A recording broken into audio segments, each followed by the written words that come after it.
교회 회복을 넘어 사랑으로 오늘 두 번째 시간입니다. 우리가 이 에베소서라고 하는 지방은 무역이 원화, 그 다음에 아뎀이라고 하는 여신상을 섬기던 곳이어서 사람들은 그곳에 와서 절을 하고 우상을 숭배하던 도시였기 때문에 숙박업이나 이런 상업이 참 많이 발달했던 타락한 도시다라는 말씀을 드렸습니다. 그런가 하면 바울이 3차 전도 여행 때 3년의 시간 동안 밤낮으로 눈물로 그곳에서 가르쳤던 애정을 쏟았던 곳, 그래서 사도행전 20장에 기록되어 있는 것을 우리는 잘 볼 수 있습니다. 여러분, 죄수의 누명을 쓰고 감옥에 갇혀 있는 사도 바울은 오늘 에베소 교회를 향해서 사랑의 편지를 쓰고 있는 것입니다. 자신의 처지와 상관없이 사도 바울의 관심은 처음부터 끝까지 예수 그리스도며 처음부터 끝까지 예수 그리스도의 몸된 교회였다고 하는 사실을 우리는 보게 됩니다. 제가 많은 분들 만나게 되면 목사님 좀 쉬어, 좀 쉬어. 쉬어야지 맨날 그 교회만 생각하면 안 돼, 쓰러져, 쉬어. 그런데도 제가 그냥 잘 쉬면서도 늘 마음속에 있는 것은 교회일 수밖에 없는 것을 고백하게 됩니다.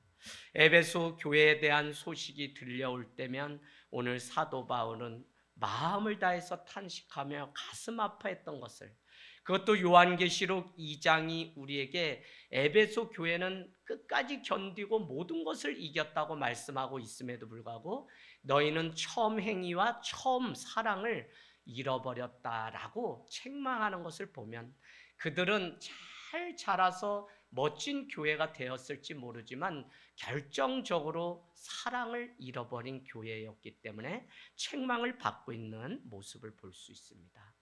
우리는 코로나가 끝나면서 여기저기서 교회 회복과 성도를 살리겠다고 많은 세미나가 열리고 행사가 열리고 있는 것을 볼 수 있습니다. 그러나 그 옛날의 영광을 회복하고자 목회자와 교회가 그렇게 세미나를 열고 많이 쫓아다니지만 다시 말씀드리지만 교회의 회복은 정말 주 예수 그리스도가 주신 그 사랑을 우리 안에 회복하는 그 일보다 더 큰 일은 없다는 사실을 우리는 기억해야 됩니다. 우리는 지난주 말씀 가만히 생각해 보면 사도 바울은 성도를 이렇게 규정을 했죠. 1절에 보니까 하나님의 뜻으로 말미암아 예수 그리스도의 종된 나 바울 사도는 이렇게 설명하고 있습니다.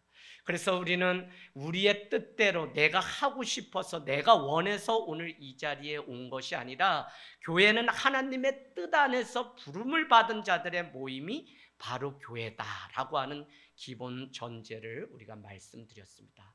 이 사실이 왜 중요하냐면 교회를 내 발로 내 열심으로 우리는 왔다고 고백하지만 이 신앙에서 벗어나지 않고 우리가 계속 이렇게 살아간다면 우리는 내가 만일 그 어떤 신앙을 선택하고 내가 교회와 많은 이유의 삶들을 내가 주도권을 가지고 살아가려고 하는 패착에 빠질 수가 있습니다. 그러나 사도 바울은 문제 속에 있는 에베소 교회를 향해서 그렇지 않다. 성도는 하나님의 뜻으로 말미암아 우리가 사도 되었고 종이 되었다고 하는 이 사실을 자기 자신이 누구인지를 설명하면서 우리에게 고백하고 있는 것입니다. 그런가 하면 교회를 이렇게 말씀하고 있습니다. 1절 에베소에 있는 성도들과 그리스도 예수 안에 있는 신실한 자들에게 편지한다는 것입니다.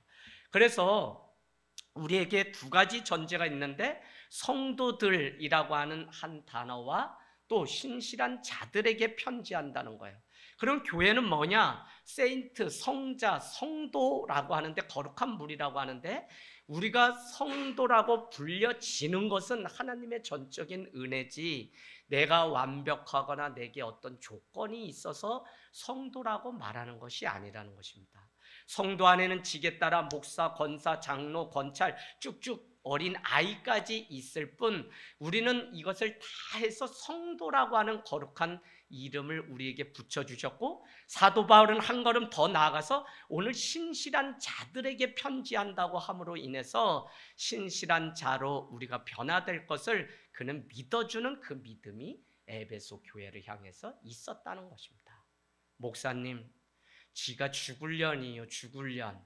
목사님 맨날 속이기나 하고, 목사님 사랑도 모르고, 목사님 내가 죽일 놈이요, 죽일 놈. 나 좀 때려줘요, 혼내줘요. 이런 성도들을 가끔 만날 때가 있습니다. 오히려 저한테 무섭다 그래요. 잘못을 다 아는데 목사님이 그래도 사랑하는 이렇게 불러주니까 무섭다 그래. 차라리 매를 가지고 와서 때려달라고 하는 청년이 있었던 적도 있어요.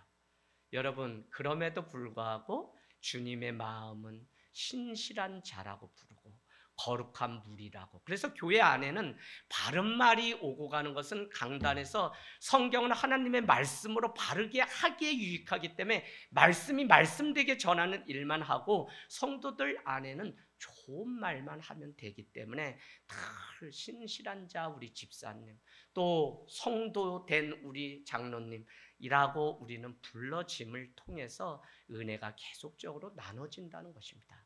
특별히 우리는 지난주 2절 말씀을 통해서 교회를 지키는 두 축이 있는데, 그것은 우리 주 하나님과 주 예수 그리스도를 따라 은혜와 평강이 우리 가운데 있기를 원한다고 하는 2절 말씀. 그래서 은혜는 믿음의 시작이라면 평강은 은혜가 가득 채워진 상태가 평강인데, 이 평강은 바로 믿음의 결과요, 열매가 평강이라. 여러분은 한 주 여러분의 삶에 은혜와 평강이 있었습니까?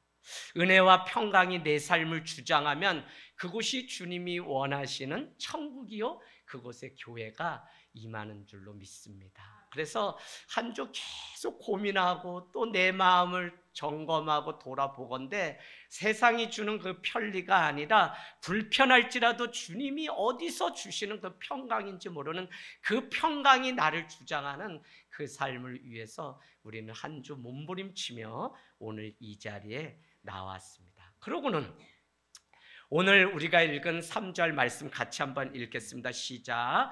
찬송하리로다 하나님 곧 우리 주 예수 그리스도의 아버지께서 그리스도 예수 하늘에 속한 모든 신령한 복을 우리에게 주시되. 아멘. 아멘.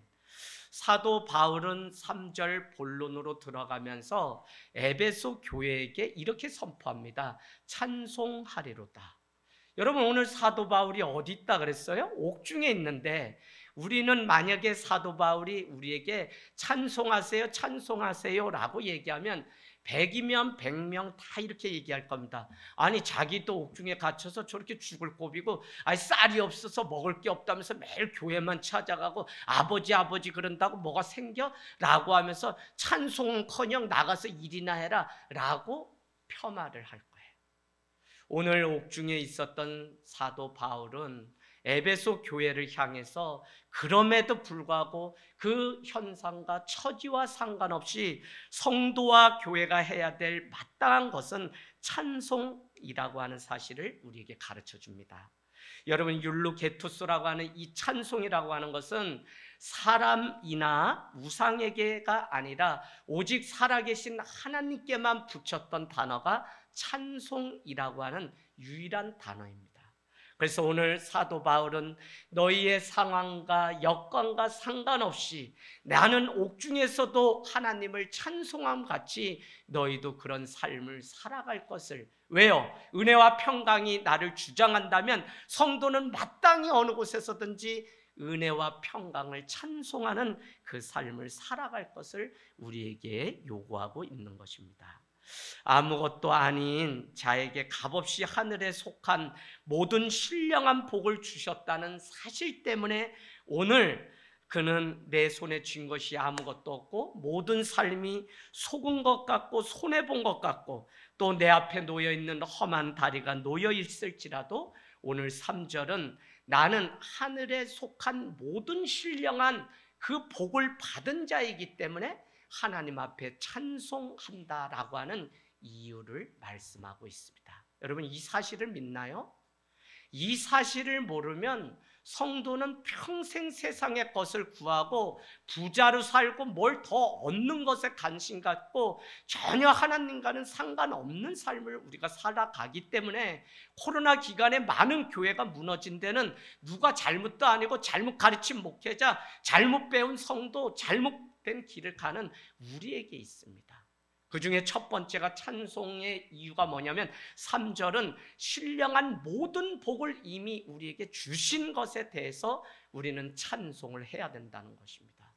여러분 목회자로 살면서 이런저런 일 많이 겪어요. 아침에 나갔다가 다치고 또 오늘 아침에도 우리 집사님도 가정 안에 아버님 막 어려운 일들도 있고 이렇게 저렇게 아니 함께 한 이불을 덮고 자던 아버지가 또 갑자기 떠나는 일도 우리 교회 안에는 있다면 우리가 이미 오늘 호흡하고 주님 앞에 예배하는 이것만이 얼마나 놀라운 신령한 복을 이미 받은 자인지를 우리가 기억한다면 오늘 이 예배가 달라지고요, 내 삶의 방식이 달라지고 내가 추구하는 그 목적이 달라질 것이 분명하다는 것입니다.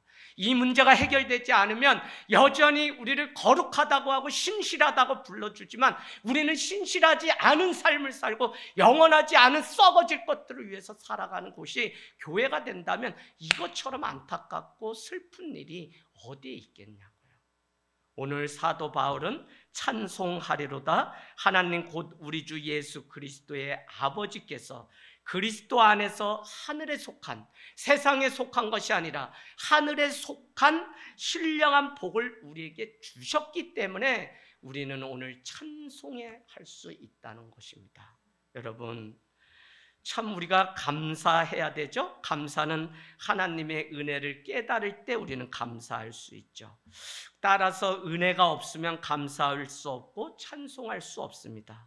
사도 바울은 자신의 처지와 상관없이 자신에게 이미 임한 하늘의 신령한 복 때문에 그는 찬송한다고 오늘 고백하는 이 일을 보면 우리가 무엇 때문에 찬송해야 되는지를 성도는 분명한 주소를 가지고 있어야 우리는 찬송하는 삶을 살아갈 수 있다는 것입니다.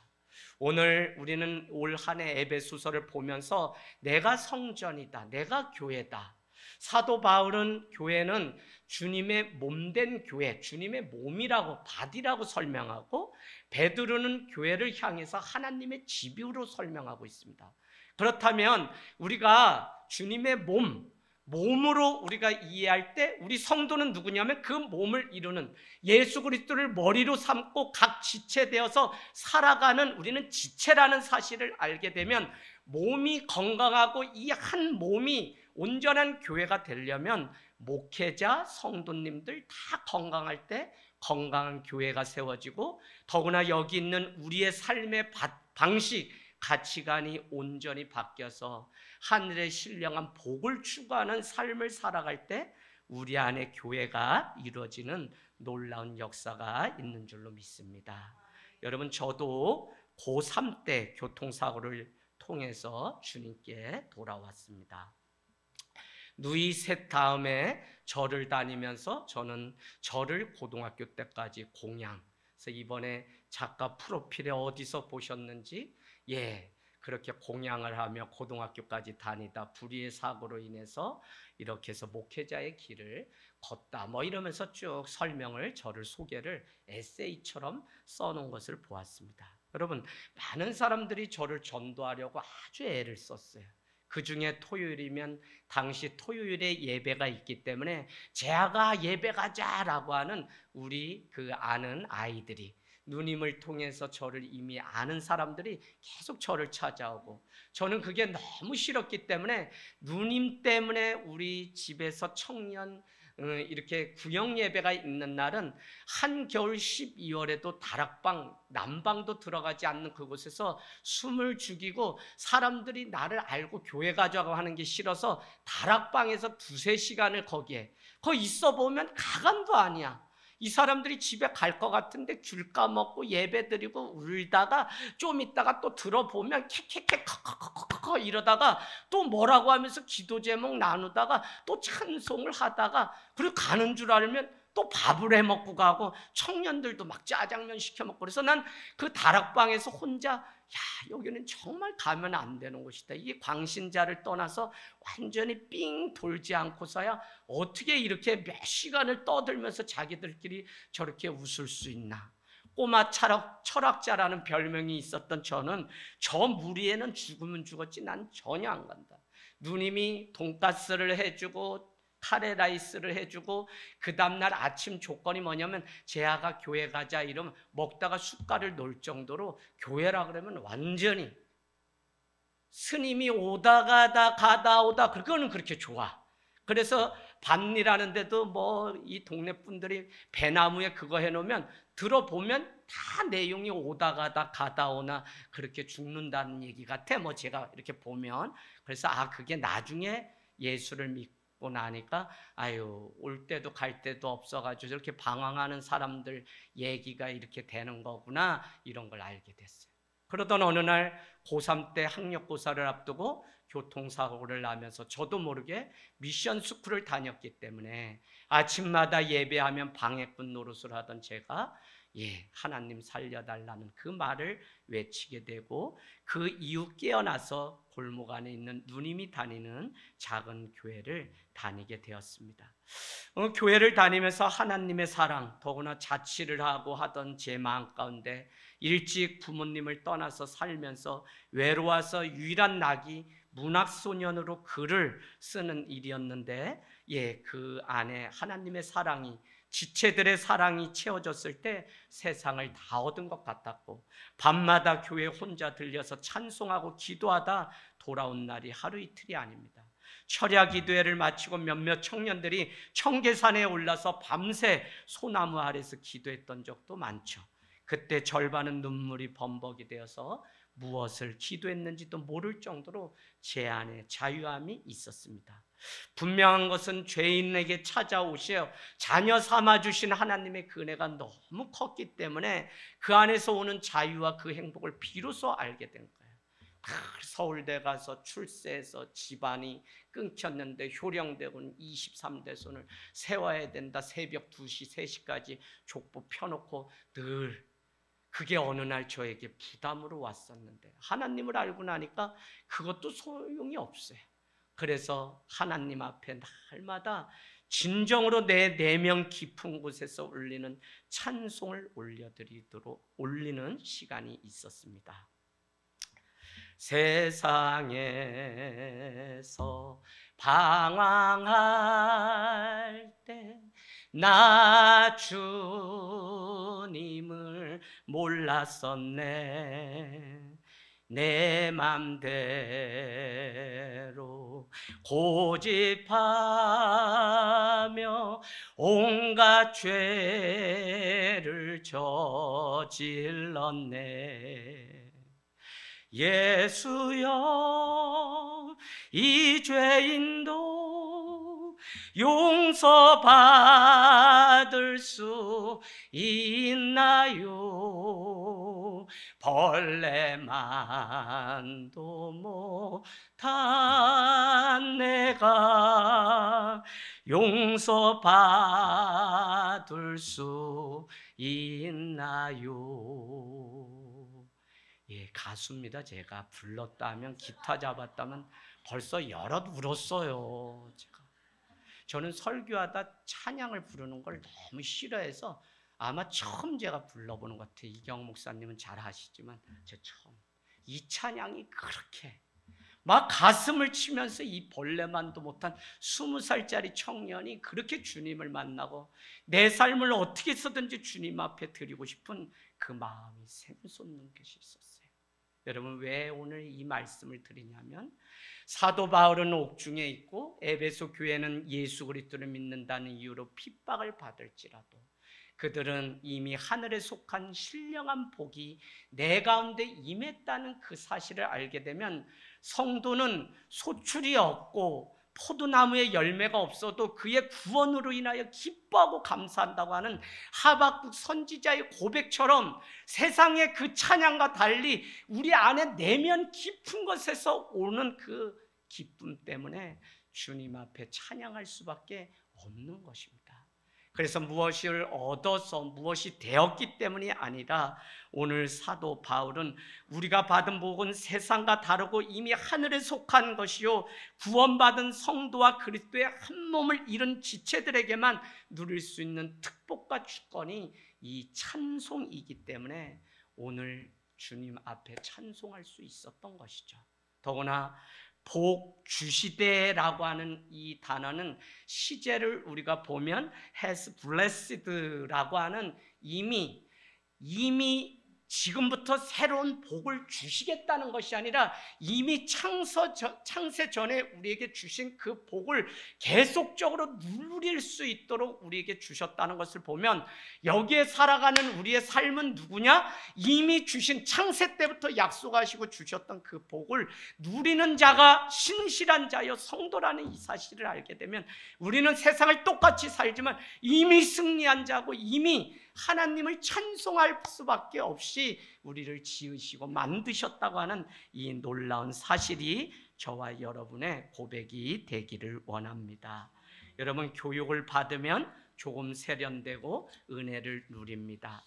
하지만 영원히 은혜 가운데 살지 못하는 이유는 무엇이냐면 나는 이미 하나님의 신령한 복을 받은 자라고 하는 이 사실을 놓치기 때문에 우리는 무엇을 하면 잠깐 은혜 가운데 나갔다 도로 자기 삶의 자리로 다람쥐 쳇바퀴 돌듯 살아가는 우를 범하게 됩니다. 내 믿음의 회복 외적인 데 있지 않습니다. 누구 때문에 되는 것은 극히 소극적인 것이죠. 나는 하늘에 속한 모든 신령한 복을 이미 받았고 이미 누리는 자라고 하는 이 믿음 위에 견고히 설 때 누가 등 떠밀려서 신앙생활하는 젊은이들도 아니고요, 자녀들도 아니고 예수님을 따라 사는 것이 바로 복이라는 이 사실 때문에 주님 앞에 진짜 찬송을 올려드릴 수 있는 것입니다. 4절 말씀 가볼까요? 곧 and 그것은 뭐냐면 3절에 설명했던 것을 재차 설명하니까 같은 문맥으로 이어지고 있는데 4절 같이 읽겠습니다. 시작.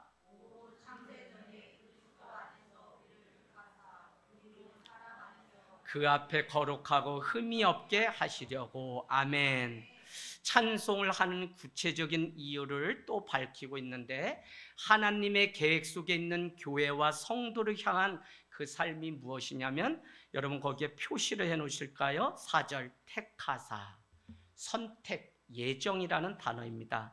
그 단어는 어디에 또 나오냐면 어디에 나올까요? 5절에 그 기쁘신 뜻대로 우리를 예정하사라고 하는 예정과 선택의 교리가 등장하고 있습니다. 하나님이 오늘 나를 선택하셔서 우리는 살고 있고 선택하셔서 일을 감당하고 선택해 주셨기 때문에 그리스도의 그 앞에 나와서 예배를 드릴 수 있다는 이 사실을 우리가 정말 마음 내면 깊이 고백하게 된다면 내 영혼에 하나님이 주시는 그 뜨거움 때문에 우리는 찬송할 수밖에 없을 겁니다. 그렇지 않으면 벌레 같은 내 인생일 텐데 하나님이 우리를 선택하시고 예정하셔서 오늘 자녀 삼으시고 이곳에서 아버지라고 부를 수 있는 은혜를 주셨다고 하는 이 일이 얼마나 놀라운 찬송의 이유인지 모른다는 것입니다. 요한복음 6장 37절 가보실래요? 요한복음 6장 37절 아버지께서 내게 주시는 자는 다 내게로 올 것이요 내게 오는 자는 내가 결코 내쫓지 아니하리라. 6장 37절 여기서 예수님은 하나님이 먼저 선택하여 자신에게 오도록 우리를 부르시지 않았다면 누구도 구원받을 수 없다는 사실을 가르쳐 줍니다. 이것처럼 나를 부르시고 선택한 것이 하나님의 절대적인 주권과 섭리 가운데 있었다고 하는 사실을 깨닫는다면 엄마가 예수를 믿는 가정 가운데 태어난 그것도 또 그렇지 않은 가정 가운데 이제 예수를 믿는 것도 늦거나 더딘 것이 아니라 하나님의 섭리와 예정과 선택하심 가운데 살아가고 있는 증거인 줄로 믿습니다. 여러분 이 사실을 알 때 우리는 집 나갔던 둘째 탕자의 삶이 아니라 정말 이 모든 것이 하나님의 선택이고 주권이었구나. 내가 오늘 이곳에서 하나님의 사랑을 누리도록 나를 부르신 것이 하나님의 뜻이었구나라는 사실을 알기 때문에 우리는 이미 하늘에 속한 신령한 복이 바로 우리를 선택하시고 예정하신 이 사실임을 우리는 알고 승리 가운데 한 걸음씩 더 나아가는 삶을 살 수 있다는 것입니다. 2024년도 여러분 좀 작정하시고 조국 교회가 다시 건물로서 교회가 아니라 정말 그리스도의 몸된 교회가 좀 회복되고 우리 안에 회복을 넘어 이제 사랑이 나눠져서 이 사랑이 우리 안에서만 하늘 땅 교회 안에서만 아니라 세상 가운데 드러내고 나주고 담장을 뛰어넘는 사랑으로 승할 수 있기를 주님의 이름으로 축복합니다. 여러분 하늘 땅 교회 교인으로 만족하지 말고 하나님의 백성으로 사셔야 됩니다. 이재양 목사님의 제자가 아닙니다. 여러분은 주님의 제자로 승리할 때 430년 뺑뺑이를 돌아도 결국 구원의 여정을 향해 하나님 저 천국 저 백성으로 우리의 삶의 예정대로 선택대로 구원 얻는 백성이 될 줄로 믿습니다. 요한복음 15장 16절 한번 가보세요. 선택을 이렇게 설명합니다. 요한복음 15장 16절. 아, 그런 것이었구나라는 탄식이 우리 가운데 나옵니다. 요한복음 15장 16절. 우리 찾았으면요 한번 한 목소리로 읽도록 하겠습니다. 시작. 너희가 나를 택한 것이 아니요 내가 너희를 택하여 세웠나니. 아멘. 전적인 하나님의 선택을 받은 사람, 그들의 모임이 교회라고 오늘 말씀하고 있습니다. 이 은혜를 알기 때문에 우리는 더 은혜와 평강의 삶을 구하고 하루하루 살아갈 때 주의 뜻이 있음을 우리는, 그래서 하나님의 뜻으로 말미암아 내가 성도가 되고 하늘 땅 교회 성도가 되고 하나님의 백성이 되고 또 이 사람을 만나서 가정을 이룬 이 사실이 다 주님 안에서 해결되고 풀리는, 수수께끼가 풀려지는 놀라운 은혜는 하나님의 섭리, 하나님의 주권, 하나님의 선택과 예정하심 가운데 있다고 하는 이 놀라운 사실. 그러면 우리는 주님 앞에 늘 순종하며 따라가죠. 가령 내 삶에 도저히 이해가 되지 않아요. 도저히 내가 왜 교회를 다니고 믿음 생활하는데 더 어려움이 있지? 라고 우리는 흔들리면서 날마다 주님 앞에 한 걸음씩 가는데 그때도 우리는 하나님의 뜻이 있겠지. 그것을 요한복음 9장 눈먼 소경을 향해서 예수님은 그것은 부모의 죄도 자기의 죄도 아니고 그를 향하여 하나님이 하시고자 하는 뜻을 드러내고자 함이라고 말씀함 같이 하나님의 뜻이 우리의 인생과 우리 자녀 가운데 있다고 하는 사실을 기억하게 됩니다. 여러분, 성도가 반드시 놓치지 말아야 되는 질문 한 가지를 여러분은 성경 맨 앞에 적어놓고 사시면 좋겠어요. 그 중에 한 가지 질문이 무엇이냐면 너 세상에서 뭐하다 왔노? 라고 주님은 반드시 우리에게 물으세요. 그때 가서 머리를 긁으면 이미 늦고요.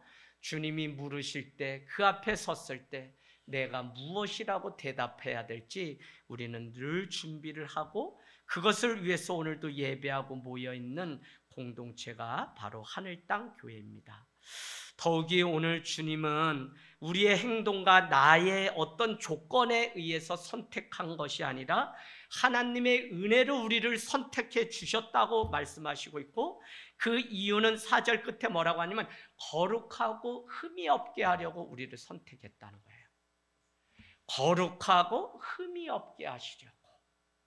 여러분, 이 사실이 아무것도 아닌 것 같지만 제가 주님을 처음 만났을 때 제 안에 해결되지 않는 많은 문제, 제가 여러분이 볼 때는 착한 사람 같고 그렇지만 저도 그냥 부모님 없이 누나랑 살던 유년 시절에는 똑같은 삶을 다 살던 자입니다. 제가 술 끊는 이야기를 했나요? 술 좋아하던 사람입니다. 물론 사회 나가서 술을 하지 않으니까 목사 같아 라고 하는 별칭을 얻었지만 저는 이미 초등학교 때부터 일을 하면 막걸리 한 잔씩은 받아다 먹고 또 그 막걸리를 받아다 주지 않으면 일을 하지 않는 누님들의 좋은 전통 때문에 저도 모르게 막걸리 한 잔은 기본으로, 그래서 엄마가 밥 먹어라 라고 부르는 그 말에 찾아가다가 뒤로 자빠져 호박을 깨고 난 뒤로 술을 끊었어야 되는데 그게 이미 맛을 들여서 또 사람들이 시원하다 달달하다라고 하는 그 말 때문에 막걸리를 한 말씩 먹던 사람이에요. 또 중고등학교 가서 시골의 모처럼 객지에서 유학하다 가면 이미 저보다 친구들은 원주로 학교를 갔다가 얘네도 외로우니까 노인정 할아버지들 또 이런 분들하고 이미 막걸리를 대작할 정도로 애들이 거의 뭐 저보다 더. 그러더니 어느 날 경을 소주를 가지고 와서 경기를 가지고 와 타락을 해서 탔더니 그 뒤에 자루 속에 지네 키우던 닭 몇 마리가 있어서 이거 뭐 하려고 했더니 그냥 경을 쇠줄을 까고는 닭 털이나 뽑으라 그래서 뽑았더니 그날 밤에 그냥 3마리 없어지고 막 괴짝으로 없어지고 술이 만취가 돼서 아랫가게 가서 아저씨한테 내 더 사올게 이러다가 새벽 버스가 가는데 그 길바닥에 쓰러져 누워 있었던 적이 다 있었다. 하루는 가만히 탈이 나가지고 누워있는데 밤새도록 부모님이 동네 장례식을 치르고 돕고는 새벽에 소 염을 주려고 오셨는데 제가 배가 아프고 뭐 막 이러니까 그냥 아버지가 뭐라 그러시냐면 제가 돌림병이 걸렸나 봐 제약이 죽 좀 써주구려 그러는데 그 말이 제 마음 가운데 얼마나 크게 들리는지 내가 불효자식이구나 불효자식이구나 내가 이거 끊어야 되겠다. 내가 부모님 눈에 이렇게 불효자식. 그래서 여러분 너 같은 거 왜 낳냐 막 이걸로 사람 바뀌는 게 아니라 아유 저 아들이 돌림병이 돌았나 본데 죽 좀 써주구려. 그 말 때문에 제가 부모님께 이렇게 살면 안 되겠다 하고 그냥 그날부터 기도하면서 어느 날 성령님이 그래도 또 올라오면 토요일날 예배 끝나고 청년들 딱 하고 나면 뭐 그냥 뜨거워요. 한편으로는 믿음이 뜨거워요. 그런데도 몇 명의 애들이 뭐해 그러면 뭐 한다 그러면 여기 시청 어딘데 좀 들려 그러면 시청에 가다 안 들린다 나 안 들려 안 들린다고 아유 누가 너 뭐 그래 너 교회 다니는 거 이제 알아. 그럼 가면 거기 또 한여름에 씨앗이가 딱 생맥주에 그냥 거품이 샤샤샤 그러면 그냥 앉아서 저도 모르게 혀를 다시고 있으면 그냥 왜 먹어볼래? 그러면 이미 들어가서 500을 먹은 게 아니라 1000을 먹고 있으니 이게 사람이 우리 의지는 안 돼요. 그러더니 어느 날 하나님이 정말 이 술을 세게 하셔서 그냥 단번에 끊게 하시는 일들이 제 안에 있었습니다. 여러분 우리가 거룩하고 흠이 없게 살고 싶죠. 그러나 지난날의 그 죄악된 모습을 어떻게 지울 수 없어서 괴로워하는 것이 우리의 인생. 사람을 죽였다고 하나 50년을 살고 10년을 구형을 받아 살았다고 해도 그건 세상이 정해놓은 값을 치렀을 뿐이지 여전히 내 안에 죄책감과 수치심 때문에 인생을 포기하는 사람들은 너무 많은 것을 보면 주님이 우리를 찬송하게 하시고 신령한 복을 주신 이유는 거룩하고 흠이 없게 하시려고 우리를 더 나아가서 이 말씀을 우리 5절 한번 가볼까요? 5절은 이렇게 말씀합니다. 이는 그가 사랑하신 자 안에서 우리에게 거저 주시는 바 아니죠 5절 그 기쁘신 뜻대로 우리를 예정하사 예수 그리스도로 말미암아 자기의 아들들이 되게 하셨다라는 것입니다. 여러분 이전 것은 다 지나가고 새 것이 되었다. 새로운 삶에 대한 갈망이 있다면 바로 우리는 예수 그리스도의 아들이 되면 되는 거예요. 오늘 입양이라고 하는 성경적 구절이 오늘 5절에 있어요. 하나님의 아들들이 되게 하시도록 우리를 입양해 주신 자들이 바로 성도고 우리라는 것입니다. 아닌데 우리를 거룩하고 흠이 없게 하시려고 하나님이 당신의 자녀로 우리를 삼아주시고 입양해 주신 이 사실이 얼마나 놀라운지 몰라요. 세상은 내가 온전하게 살지 않으면 그냥 다 가서 네 인생 살아라 저거 그냥 호적 파서 나가라 라고 하지 그 아들을 또 입양해가지고 자녀 삼아주시는 이 사랑은 없다니까요. 우리가 어떤 존재라 그랬어요? 내가 얼마나 나쁜 존재라고요? 예수 그리스도가 죽어야만 되는 존재가 나라니까요. 내가 얼마나 복된 존재라고 했습니까? 예수 그리스도가 죽어줘야 내가 할 정도로 복된 존재라. 그래서 복음은 양면에 칼이 있는데 나는 죄인인 동시에 하나님이 의인으로 그 과정 가운데는 하나님의 아들들이 되게 하는 입양의 과정이 있을 때, 그래서 온전히 하나님의 아들로 살아가기로 작정하는 이것이 우리 삶 가운데 너무 중요해요. 이게 돼야만 우리는 거룩하고 흠없는 자리로 나갈 수 있는데, 우리가 이게 되지 않으니까 날마다 세상에 한 발을 기웃거리고 사니까 넘어지고 무너지는 인생을 살아가는 것을 봅니다. 여러분, 거룩하고 흠이 없게 하시는 하나님의 그 은혜, 우리는 육적인 다 존재죠. 그래서 다 죽으면 흙으로 가요. 그러나 하나님의 아들이 되어서 영적인 존재로 거듭나게 되면 그를 그냥 세상 사람, 자연인이라고 부르지 않고 신앙인이라고 부른다는 것입니다. 하나님이 인정해 주시는 믿음의 사람이 될 때 우리는 정말 세상을 또 다른 삶을 살아가는 은혜가 있는 줄로 믿습니다. 여러분, 오늘 옥중에서 찬송하라고 외치는 사도 바울은 핍박으로 인해서 고통 가운데 있는 에베소 교회를 향해서 말씀하고 있는 것입니다. 너희는 사랑하신 자 안에서 우리에게 거저 주시는 그 은혜와 영광을 찬송하게 하려고 부름받은 존재가 교회고 성도라는 거예요. 교회라고 할 때 우리는 성도가 교회고 내가 교회인 줄 우리는 다 믿기 때문에 교회하면 바로 나를 지칭하는 말이에요. 내가 누구라고 말한다고요? 너희는 사랑하는 자 안에서 우리에게 거저 주시는 게 뭐예요? 은혜죠. 거저 주시는 그 은혜와 영광을 찬송하게 하려고 부름받았기 때문에 우리에게 찬송할 것을 사도 바울은 가르치고 있습니다. 여러분, 이미 주님 주신 은혜로 우리는 찬송할 이유가 충분하고요. 또 무엇이 있어야 찬송하지 않고, 우리는 오늘 이 자리에 내가 오고 싶어서 온 것이 아니라 하나님이 값없이 그 은혜와 평강 가운데 삼아 주심으로 인해서, 그래서 교회는 오늘 이 고백이 온전해질 때 누가 가르쳐서가 아니라, 이제는 누가 사랑을 줘서도 아니고 주님 앞에 나의 존재가 이런 존재임을 깨닫고 승리하게 되는 거죠. 3절 말씀 다시 봅니다. 3절 말씀, 하늘에 속한 모든 신령한 복, 거기에 여러분 꼭 표시해 놓으세요. 신령한 복. 4절 봅니다. 4절에는 하나님은 우리를 선택하시고 더 중요한 것은 거룩하고 흠이 없게 하셨다는 것입니다. 누가요? 교회가, 성도가. 5절 말씀 보겠습니다. 그 기쁘신 뜻대로 우리를 예정 섭리 가운데 자기의 아들로 입양받은 사람들이 교회다. 6절 보겠습니다. 이 모든 것은 사랑하시는 자 안에서 먼저 은혜로 주셨기에 우리는 하나님 앞에 찬송하고 찬송케 하려고 우리를 오늘 불러서 교회가 교회되게 했다는 것입니다. 제가 주중에 여러분 밴드에 많은 소식이 올라갑니다. 여러분이 그냥 사랑한다고만 표현하지 마시고, 제가 지난주에도 붕해를 갔는데 그 교회가 세워지는 계기가 됐어요. 청년들이 막 은혜 받더니 막 10명이 모였던 청년들이 20명, 30명. 그래서 목사님 오늘 오셔서 정말 감사한데 낮 예배 때 간증하는 젊은이들 고백을 들었으면 좋겠어요. 전 다녀와서 쓰임 받았다니까 너무 감사해요. 근데 목사님이 사랑이 너무 많으세요. 그런데 한국 교회도 사랑하는데 문제는 뭐냐면 어떻게 사랑해야 되는지 모르는 게 문제예요.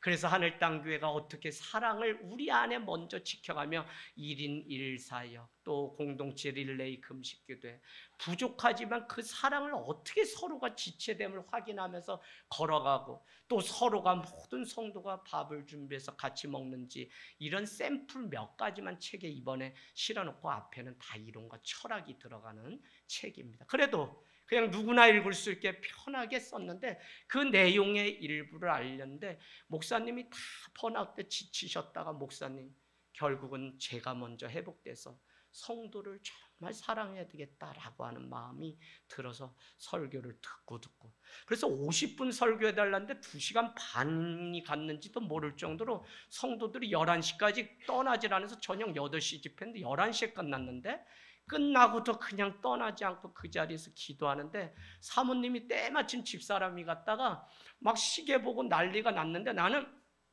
집사람도 안 보이고 또 저 멀리 시계바늘이 안 보여서 1시간 늦게 봤어요. 그래가지고 아유 오늘 좀 많이 했구나 하고선 10시 반에 끝났나 했더니 11시가 벌써 넘었어요. 그래서 목사님 했더니 아닙니다. 저희 살려주셔서 감사하고 성도들 안에 뭔가 같이 다시 해보자고 마음이 모아져서 너무 목사님 코로나 이후에 다 떠나고 힘들었는데 감사합니다 라고 해요. 여러분 정말 주님의 몸된 교회 이 건물 사랑하는 게 아니라 우리가 교회죠. 우리가 지체가 교회죠. 서로가 서로 사랑해서 서로 교회되고 서로 교회되어가는 이 과정을 통해서 그래서 그 가운데서도 우리 집사님 병원 가시고 또 누구는 이런 문제 그래도 그 일들이 다 주 안에서 해결돼서 오늘 주 앞에서 예배할 수 있는 이것이 얼마나 아름다운지. 여러분 교회 다닌다고 교회하는 거 아니고요. 또 사도신경이나 주기도문 애운다고 믿음 있는 거 아닙니다. 절대 이런 외식 행위에 한국교회가 자꾸 펑크션 기능으로서 일만이 하면 신앙이고 교회를 안다고 하지만 거기에 속지 마세요. 그래서 하늘땅교회는 여러분에게 일만이 시키려고 하지 않고 믿음 가운데 내가 교회되고 교회로 자라가는 일이 되면 교회가 교회 세우고 목회자 세우는 일이 자연스럽게 일어나는 것이지 우리가 뭐 합시다 막 구호 외쳐서 되는 게 아니에요. 부디 올 한해 우리 가정이 교회가 되고 내 인생이 교회가 돼서 주님이 원하셨던 그 찬송을 올려드리는 귀한 삶이 되기를 주님의 이름으로 축복합니다. 아멘. 아멘.